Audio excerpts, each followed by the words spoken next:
বাইরে সেই পথে সেটা ব্যয় করছে, আল্লাহর পথে ব্যয় করা খুবই কম এখন, তাই না? এখনকার যুগে এরকম যুবক খুবই কম। কিন্তু আমি সম্পূর্ণ জানলাম, শুনলাম যেটা পুরো আয়োজনটা যুবকদের চেষ্টার মধ্যে হয়েছে। সুবহানাল্লাহ। আমরা দোয়া করবো সে সকল যুবক ভাইদের জন্য, যে সকল যুবক ভাইদের চেষ্টা তাদের ওসিলা করে আল্লাহ সুবহানাহু ওয়া তাআলা আজকের এই মাহফিলটি এত সুন্দর করে সাজিয়েছে, এত সুন্দর করে জান্নাতের পাখিটাকে সাজিয়েছে। সে সকল যুবক ভাইদের জন্য আমরা আন্তরিক অন্তঃস্থল থেকে দোয়া থাকলো। সকলে বলি আল্লাহুম্মা আমিন, আল্লাহুম্মা আমিন। আলহামদুলিল্লাহ আলহামদুলিল্লাহ নাহমাদুহু ওয়া নাস্তাঈনুহু ওয়া নাস্তাগফিরুহু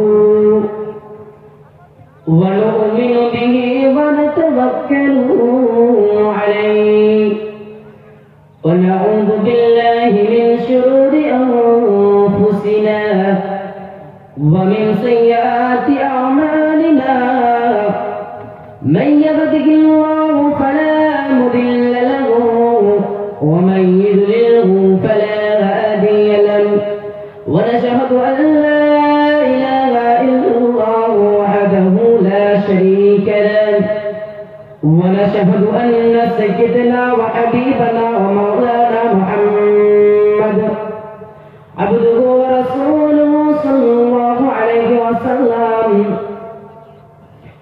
أما بعد فأعوذ بالله من الشيطان الرجيم. بسم الله الرحمن الرحيم. وقال الله تعالى في القرآن المجيد فرقان الحميد. فخلف من بعدهم خلف أضاعوا الصلاة واتبعوا الشهوات فسوف يلقون غيا إلى آخر الآيات.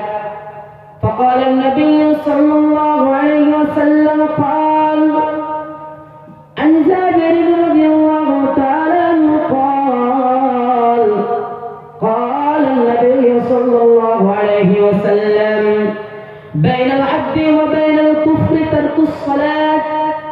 أول ما يحاسب به العبد يوم القيامة الصلاة، فإن صلحت صلح له سائر عمله وإن فسدت فسد سائر عمله. فقد قال الله تعالى في القرآن المجيد وفرقان الحميد. हम नगमाए कुरानी दुनिया को सुना देंगे, हर कल्ब में चाहत की एक आग लगा देंगे. हम नगमाए कुरानी दुनिया को सुना देंगे, हर कल्ब में चाहत की एक आग लगा देंगे. क्या हुस्न कुरानी है हम सबको बता देंगे.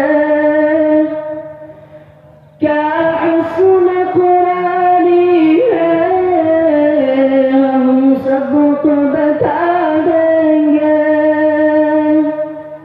हर फर्द को इसका हम दीवाना बना देंगे.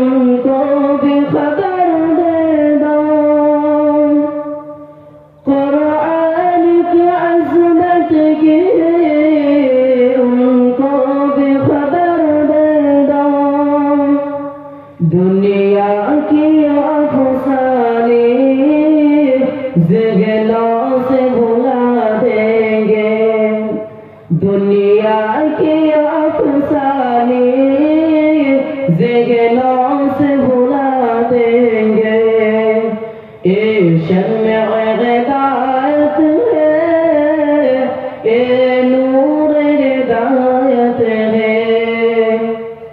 ए शम्मे हिदायत है ए नूर हिदायत है ए शम्मे हिदायत है ए नूर हिदायत है हर तालिब कुरान को परवान बना देंगे हर तालिब कुरान को परवान बना देंगे हम नगमाए कुरानी दुनिया को सुना देंगे हर कल्ब में चाहत की एक आग लगा देंगे अल्हम्दुलिल्लाह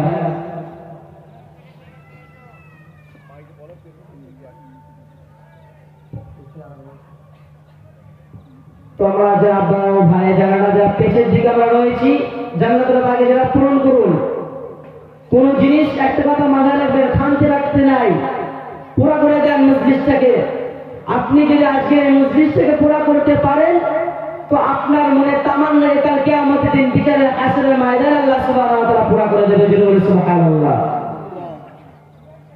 আল্লাহর নবী একটা হাদিস বলে দিয়ে সম্বন্ধে আপনারা পেশা আছে আসতে চাচ্ছেন না আপনাদের সম্মুখে একটা হাদিস বললে আপনারা বুঝতে পারবেন বিষয়টা আল্লাহর নবী এরকম একটি মজলিসে বয়ান করেছেন এমন অবস্থায় একটি সাহাবা রাদিয়াল্লাহু তাআলা আনহু পেছের দিকে চলে আসলেন পেছের দিকে এসে দাঁড়িয়ে গেলেন আর জায়গা নেই জায়গা শর্ট জায়গা নাই আল্লাহর নবী দেখতে পেলেন সাহাবারা জায়গা পাচ্ছে না বালুর উপর কেমনে বসবে দাঁড়ায়া দাঁড়ায় আল্লাহর নবী পয়গম্বরের ওয়াজ মাহফিল শুনতে লাগলেন আল্লাহর নবী দেখে খুবই খারাপ লাগলো ঘাড়ে একটা রুমাল ছিল ছুঁড়ে দিল ছুঁড়ে বলল ও বুজার তুমি ওইখানে ওই রুমালটা পেরে বসে দাও আমার আপনার নবী দিন দুনিয়ার বাদশাহ আকাই নন্দার তাসরে মদিনা আহমদ মুস্তাফা মুহাম্মদ মুনতজা হুজুর আকরাম সাল্লাল্লাহু আলাইহি ওয়াসাল্লাম এমন অবস্থায় একটি ওয়াজ মাহফিল করছিলেন এমন অবস্থায় একটি সাহাবা রাদিয়াল্লাহু তাআলা আনহু পেছন দিকে এসে বালুর উপরে দাঁড়িয়ে গেলেন আল্লাহর পয়গম্বর আখিরে জামানার নবী বিশ্ব নবী দেখতে পেলেন ঘরে একটি রুমাল কাটা ছিল সাহাবা রাদিয়াল্লাহু তাআলা আনহু দিকে ছুঁড়ে দিলেন ওই সাহাবা আমার ওই রুমাল কাটা ওই বালুর নিচে পেরে বসে যাও সাহাবা রাদিয়াল্লাহু তাআলা আনহু রুমাল কাটি বুকের মধ্যে জমিয়ে ধরে বললেন কামা করমাকাল্লাহ কামা আকরামতানি ইয়া রাসূলুল্লাহ সুবহানাল্লাহ আল্লাহর নবী বললেন ওই জায়গাতে বসে দাঁড়িয়ে যাও বসে যাও তো আল্লাহর নবী সাহাবা বললেন যে বিশ্ব নবী আল্লাহর পরে যে নবীর স্থান সেই নবীর রুমাল খারাপ বালুর উপরে চেপে আমার নিচে বসে নিজের স্থান কি করে হয় আল্লাহর পরে যে নবীর স্থান দিয়েছে তার উপরে কেমন করে বসি আবু যার সেই জায়গাতে সেই সাহাবা রাদিয়াল্লাহু তাআলা সেই বালুর উপরে বসে গেলেন এবং আল্লাহর নবী ওয়াজ মাহফিল শুনতে লাগলেন আল্লাহর নবী সাহাবারা কেমন ছিল আল্লাহর নবী সেখানে একটা ঘোষণা দিয়েছিলেন যে আমার সাহাবা এরকম একটি লোক আমরা যে আপনারা যেন বসে আছেন সাহাবারা বসে রয়েছে আল্লাহর নবী ঘোষণা দিলেন ওপেন ডাইরেক্ট চ্যালেঞ্জ করে বললেন যে আমার সাহাবারা আমরা তোমরা কি জান্নাতের লোক দেখতে চাও না আমি যদি আপনাদেরকে বলি আপনাদের একজন জান্নাতের লোক দেখাবো আপনাদেরকে মন চাবে না দেখতে মন চাবে কিনা সবারই মন চাবে আল্লাহর নবী সব অবস্থায় বললেন আমার সাহাবারা আমরা তোমরা কি জান্নাতের লোক দেখতে চাও না আমি কি জান্নাতের লোক তোমাদের দেখাবো না আল্লাহর নবী বললেন অবশ্যই ইয়া রাসূলুল্লাহ জান্নাতের লোক দেখান আল্লাহর নবী বললেন ওই বালুর উপরে পেছনের দিকে যে সাহাবাগণ বসে রয়েছে ওই সাহাবার দিকে তাকা ওইটি জান্নাতের সাহাবা যিনি সুবহানাল্লাহ তো আল্লাহর নবী এই সামান্য বিষয়টাকে জান্নাতের সার্টিফিকেট দিয়ে দিয়েছে আমাদের কাছে সার্টিফিকেট আমরা ডাইরেক্ট বলতে পারি পারছি না, কিন্তু সেই কথা সেই নবীকে অনুসরণ তো করতে পারবো, তাই না? আল্লাহ বলে গিয়েছেন, মাতা কোরআনের মধ্যে আয়াত দিয়েছে আল্লাহ, মাতা কুমুর রাসূল ফাখুযুহু ওয়া মা নাহাকুম আনহু ফান্তাহু। নবী যা বলেছে তা মেনে নাও, আর নবী যা নিষেধ করেছে তা থেকে নিজের জীবনকে বিরত রাখো। তা নবী আমাদের আদেশ করেছে কিনা? তো আমরা চেষ্টা করবো সবাই আগে আগে বসে জান্নাতের বাগিচাটা পুরা করুন। আমি জানবো আপনারা যদি পেছনের দিকে বসে থাকেন, তো আমি মনে করবো আবু জাহেলের বিশ্বনবীর অপরাধের বিরুদ্ধে তারা এসছে। আর যদি বসে যান তবে জানবো না, আল্লাহ নবীর পক্ষ হয়ে হাদিস কোরআনের জন্য তারা এসেছে। সুবহানাল্লাহ। এবার আপনাদের বিষয় কার পক্ষ হয়ে দাঁড়াতে চান, আল্লাহ নবীর পক্ষ না আবু জাহেল আবু লুৎফার পক্ষ হয়ে? আপনি যদি আল্লাহ নবীর পক্ষ হয়ে দাঁড়াতে চান তাহলে মজলিসে আসেন এবং বসে যান, কোরআন হাদিসের মাহফিল শুরু হয়ে যাবে। মনোযোগ সহকারে শ্রবণ করুন।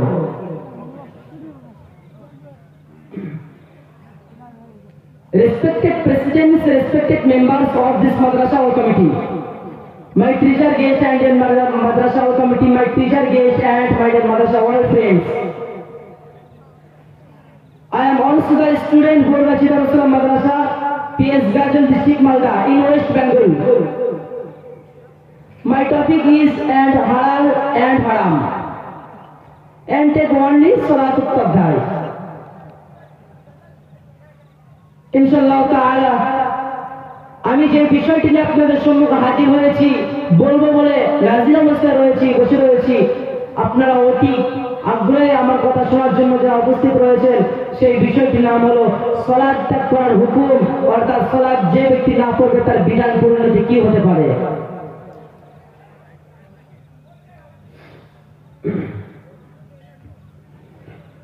আল্লাহ সুবহানাহু ওয়া তাআলা জানিয়ে দিলেন, মহাগ্রন্থ কোরআনের মধ্যে হিফজুল কোরআন, তার মধ্যে আল্লাহর নবী আল্লাহ সুবহানাহু ওয়া তাআলা তার পয়গম্বর নবী করিম সাল্লাল্লাহু আলাইহি ওয়াসাল্লাম কে জানিয়ে দিয়ে বললেন, পারা নম্বর 10, পৃষ্ঠা নম্বর 7, লাইন নম্বর 8, সূরা নম্বর 9, সূরাতুল তাওবা, আয়াত নম্বর 11, আল্লাহ সুবহানাহু ওয়া তাআলা ঘোষণা দেন, ফাইন তাবু ওয়া আকামুস সালাতা ওয়া আতাউয যাকাতা ফাইখওয়ানুকুম ফিদ-দীন।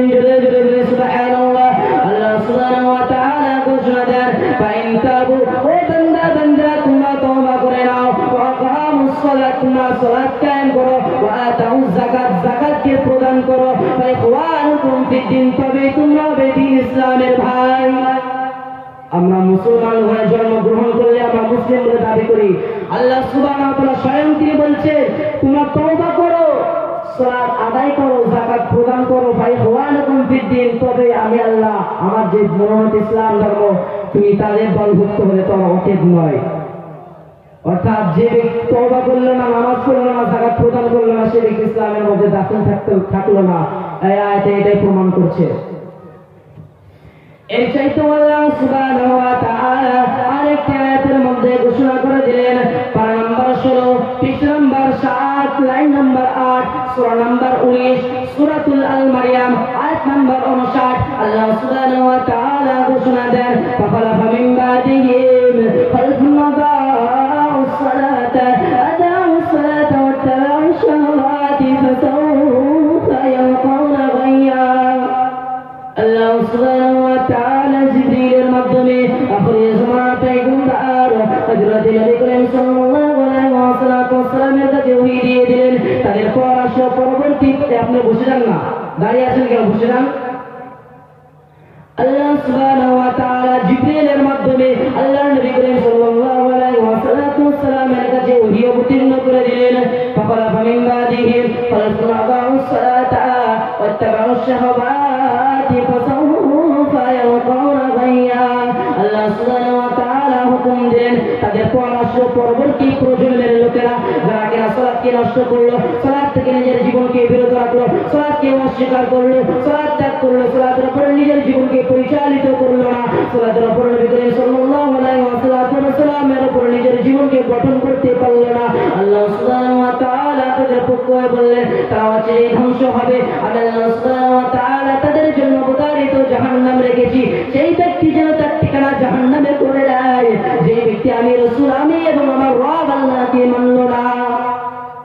আল্লাহ সুবহানাহু ওয়া তাআলা বলছেন, فخلف من بعدهم خلف أضاعوا الصلاة واتبعوا الشهوات فسوف يلقون غيا সালাত আদায় করলো না সেই ব্যক্তি যেন তার ঠিকানা জাহান্নামে করে নেয়, সে ইসলামের দলভুক্ত থাকলো না।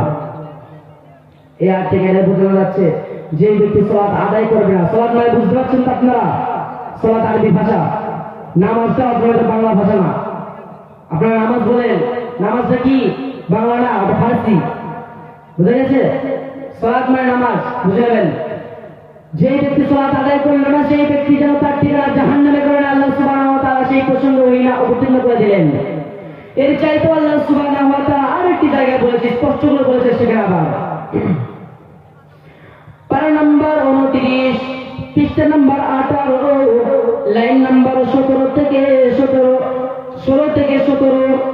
সূরা নাম্বার 76 সূরাতুল আল মুদাসসির আয়াত নাম্বার 40 থেকে নিয়ে 43 পর্যন্ত আয়াত আল্লাহ সুবহানাহু ওয়া তাআলা ঘোষণা দেন। সেখানে আল্লাহ তাআলা বলতে লাগলেন ফি জান্নাতিন ইয়াতাসাআলুনা আনিল মুজরিমিন, জান্নাতীরা জান্নাত থেকে একে অপরকে জাহান্নামীদের প্রসঙ্গে জিজ্ঞাসাবাদ করা হলো। তারা বলল মা সালাকাকুম ফি সাকার, তোমরা বলো কিসের কারণে আজকে সাকার নামক জাহান্নামে তোমাদের নিক্ষেপ করা হলো? তখন তারা বলবে তখন তারা বলতে লাগলো লাম নাকু মিনাল মুসাল্লিন, পৃথিবীর জমিনে আমরা মুসাল্লি ছিলাম না, নামাজ আদায় করেছিলাম না, নামাজ পড়তাম না, নামাজ ত্যাগ করেছিলাম, নামাজকে অস্বীকার করেছিলাম, নামাজ থেকে নিজের জীবনকে বিরত রেখেছিলাম, নামাজের উপরে নিজের জীবনকে গঠন করতে পারি নাই, নামাজকে নিজের জীবনের সঙ্গে মিলিয়ে নিতে পারি নাই, পরিচালিত করতে পারি নাই, সেই কারণে আজকে এই সাকার নামক জাহান্নাম আমাদের নিক্ষেপ করা হলো। মালিক নামক একজন ফারিস্তা লিডার, জাহান্নামের মেন দরজার দারোয়ান, তিনাকে জিজ্ঞাসা করলো যে তোমরা বলো কিসের কারণে তোমরা জাহান্নামে আসলে সাকার নামক জাহান্নামের মধ্যে কেন নিক্ষেপ করা হচ্ছে? তোমাদের জামানায় কি আলেম ওলামা যায়নি? নবী রাসূল পয়গম্বর তাবেঈন ওলিয়া আল্লাহ পীর বুজুর্গ তারা কি যায়নি? তারা বলবে হ্যাঁ গিয়েছিল, কিন্তু আমরা মানিনি, ভুল বলেছিলাম। আমি হাফেজ রশিদ হাফেজাল্লাহ তোমাদেরকে বলছি, আপনাদের ভুল মনে হবে, ওই জন্য পুরো ওয়ার্ল্ড নিয়ে এসেছি প্রমাণ সহকারে, ভিডিও চলছে, বড় ভিডিও গুলো নিয়ে দলিল বলেছি, দলিল বার করে আমি রশিদ আমার ভুলটা দেখিয়ে দিও, আমি তোমার ভাই, ছোট সন্তান, ছোট ভাই, একটু বন্ধু হিসাবে বলে দিও। আমি যা বলে যাচ্ছি দলিল সহকারে একটা প্রমাণ দিয়ে যাচ্ছি, ভুল বের করে দেখিয়ে বলেন জালিকাল কিতাব, কোনো ভুল নাই। আল্লাহ সুবহানাহু একটা কথা বলছি আপনাদের, আপনাদের স্কুল কলেজ এই যে হাই মাদ্রাসা একটি প্রোগ্রাম রয়েছে, এই প্রোগ্রামে যে স্কুল রয়েছে, স্কুল কলেজের ছাত্রছাত্রীরা বই কিতাব নিয়ে যায়, বুঝতে পারছেন আমার কথা? বই নিয়ে যায় পিট ব্যাগ করে, পিট ব্যাগ পেঁচে করে নিয়ে যায়, কিন্তু আমরা মাদ্রাসার ছাত্রছাত্রীরা কোরআন যখন নিয়ে যায় কোথায় করে না বুঝে নিতে হবে কোরআনের সম্মান কোথায়, পৃথিবীর জমিনের কিতাবের সম্মান কোথায়, আল্লাহর আরশে আজিমের সম্মান কোথায়।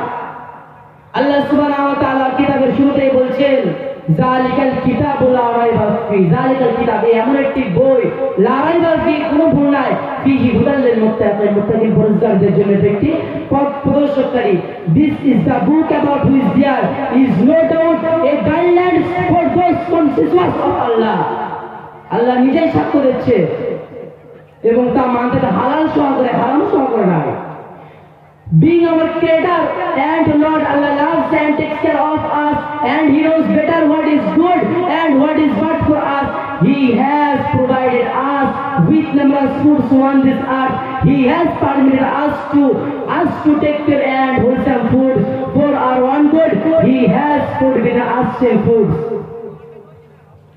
so that we do not fall ill by taking them.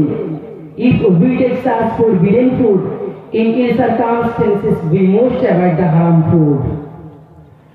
We will enter Allah and God's will. Allah subhanahu wa ta'ala বলছেন কোরআন তোমাদের মেনেছি হালাল সহকারে, নামাজ তোমরা পড়বে হালাল সহকারে, ভালোবাসা সহকারে। পৃথিবী ইসলাম হয়েছে ভালোবাসা দিয়ে, ইসলামকে গঠন করতে হবে ভালোবাসা দিয়ে, ইসলাম পরিচালিত করতে হবে নিজের জীবনে গঠন করে নিতে হবে সেটাও ভালোবাসা দিয়ে। তার যুবক ভাইরা বাধ্য হয়ে আমরা ভালোবাসাকে ফরজ, ওই ভালোবাসার কথা যুবক ভাই আমি বলছি না, আমি এই ভালোবাসার কথা বলছি। একটু উদাহরণ দিয়ে বুঝতে পারবেন, নামাজের মধ্যে যদি আপনার মনোযোগী না থাকে, নামাজের মধ্যে যদি আপনার ভালোবাসা আন্তরিকতা না থাকে, সে নামাজ ব্যর্থ, কোনো কাজ নাই। রোজার মধ্যে আপনার ভালোবাসা না থাকলে সে রোজাটি অসম্পূর্ণ। জাকাতের মধ্যে আপনার সম্পূর্ণ মনোযোগী ভালোবাসা না থাকলে সেই জাকাতটা অসম্পূর্ণ। আর একটু উদাহরণ দিই, আমি মানুষ, সব আছে দুটো হাত নাই, আমি মানুষ, সব আছে দুটো চোখ নাই, আমি মানুষ, সব আছে আমার কান নাই, আমি মানুষটি অসম্পূর্ণ। আমি মানুষ সব যখন থাকলো আমি মানুষটি সম্পূর্ণ। আমার দুটি যখন একটি কিছু খামতে থাকলো তখন বুঝে নিতে হবে আমি মানুষটা অসম্পূর্ণ, সম্পূর্ণ নয়। ঠিক তেমনি হবে রোজা, হজ, যাকাত, ইসলাম শরীয়তে যে কোনো জিনিসই এরকম, তার মধ্যে ভালোবাসাটা হলো সবচেয়ে বেশি পূর্ণতা। তার মধ্যে ভালোবাসা না থাকলে সে জিনিসটি পূর্ণতা পায় না। তো যাই হোক, এটা এখান থেকে আমি এটা বুঝতে পারলাম, বুঝতে চাচ্ছি যে ব্যক্তি নামাজ পড়লো না সেই ব্যক্তিকে যেন তার থেকে আবার জাহান্নামে করে নেয়। এটা কোরআনের গেল, হাদিসের মধ্যে আসি। আল্লাহ সুবহানাহু ওয়া তাআলা তার পয়গম্বর রাসূল তিনি জানায়া দিলেন হাদিস সিলসিলা, হাদিস মনে রাখবেন, হাদিস সিলসিলা সহিহ হাদিস নাম্বার 1358 নম্বর হাদিসের মধ্যে বর্ণিত আল্লাহর নবী পয়গম্বর তিনি জানায়া দিলেন আউয়ালু মা ইউহাসাবু বিহি আল-আবদু ইয়াওমাল কিয়ামাতি as-সালাতু ফাইন সালাহাত সালাহু লাহু সাইরু আমালিহি ওয়া ইন ফাসাদাতু ফাসাদা সাইরু আমালিহি। আল্লাহর নবী করিম সাল্লাল্লাহু আলাইহি ওয়াসাল্লাম দো জাহানের বাদশাহ, দো জাহানের মুস্তাফা জানায়া দিলেন ও বিশ্ব জগতের মানবেরা শুনে রেখে দাও, জেনে রেখে দাও, আমি রাসূল করিম তোমাদেরকে বলে যাই কিয়ামতের দিন সংঘটিত হয়ে যাবে বিচার ও মাহশরে আল্লাহ সুবহানাহু ওয়া তাআলা যিনি আরশে আজিমের মধ্যে চলে আসবে, সপ্তম আসমানে এসে যখন বিচার সংঘটিত করে দেবে কাল্লাইদা দুক্কাতিল আরদু দাক্কান দাক্কা, পৃথিবী যখন ধ্বংস হয়ে যাবে, আল্লাহ সুবহানাহু ওয়া তাআলা যখন বিচার ও মাহশরে বসে যাবে তখন সর্বপ্রথমে নামাজ সম্পর্কে তোমাদের জিজ্ঞাসাবাদ করা হবে। ও পৃথিবীর মানবেরা, ও বান্দা বান্দীরা, কিয়ামতের দিন সংঘটিত হওয়ার আগে তোমরা আমার উম্মত নামাজ পড়ে যাও, কারণ কিয়ামতের দিন সর্বপ্রথমে তোমাদের নামাজের হিসাব নেওয়া হবে। তোমরা জীবনের মধ্যে কে কত বছর বেঁচেছো বলো, আর কত বছর নামাজ কাজা করেছো, কত বছর পড়ে এসছো সেটা বলো। আমরা যখন কোনো আত্মীয় পাড়া প্রতিবেশী যার কাছে আত্মীয় বাড়ি যখন যাই আমরা কিছু ফলমূল মিষ্টি এসব নিয়ে যাই, তাই না? ঠিক তেমনি ভাবে আমরা আত্মীয় স্বজন, এটা মাথায় রাখবেন যুবক ভাই, আপনার সকলকে বলে যাচ্ছি, আমরা যখন আত্মীয় স্বজনের বাড়ি যাই মিষ্টি ফলমূল নিয়ে যাই, মানুষ তোমার হুঁশ হয় না, মুসলমানের বাচ্চা হয়ে তোমার আজকে হুঁশ হয় না। নামাজের জন্য আল্লাহ সুবহানাহু ওয়া তাআলা 83 জায়গায় আমাদেরকে আদেশ দিয়েছে, হুকুম দিয়েছে, আমরা মুসলমান ঘরে জন্ম নিয়ে তা আমরা বেহুশ হুঁশ পাই না। কুটুম বাড়ি গেলে আমরা ফলমূল নিয়ে যাই, আল্লাহর কাছে যেতে হবে, কি নিয়ে যাবে তুমি? লজ্জা করে না? আল্লাহর নিঃশ্বাস নিচ্ছ, আল্লাহর বাতাস তুমি অনুভব করছো, আল্লাহর দেওয়া পা দিয়ে তুমি জমিনে হাঁটছো, তোমার জন্য জমি মাথায় রাখবে, তোমার জন্য জমিনও কাঁপে, তোমার জন্য জমিনও ভয় পায়, তোমার জন্য জমিন আল্লাহ সুবহানাহু ওয়া তাআলার কাছে ফরিয়াদ করে